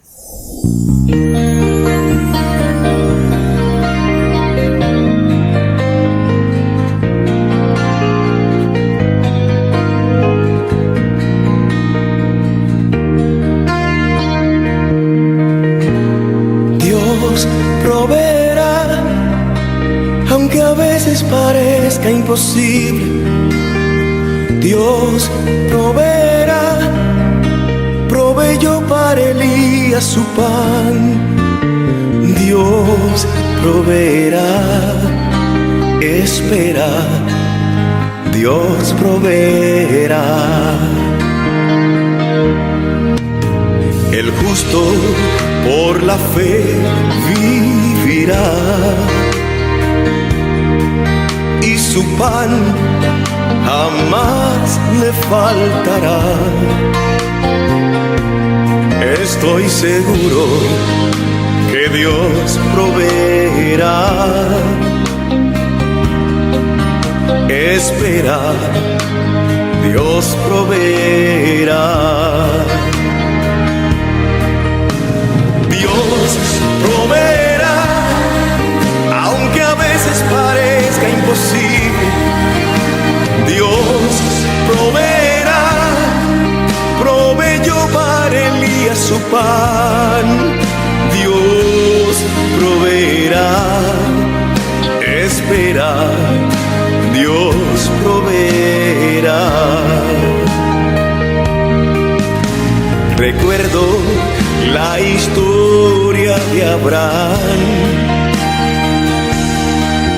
y la prueba con su hijo Isaac. A su tiempo Dios proveyó. Espera, hermano, Dios proveerá. Dios proveerá, aunque a veces parezca imposible. Dios proveerá, proveyó para Elías su pan. Dios proveerá, espera, Dios proveerá.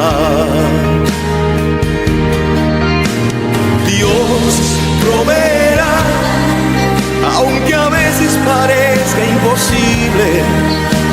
Dios proveerá, proveyó para Elías su pan. Dios proveerá, espera, Dios proveerá. Dios proveerá, aunque a veces parezca imposible. Dios proveerá, proveyó para Elías su pan. Dios proveerá, espera, Dios proveerá.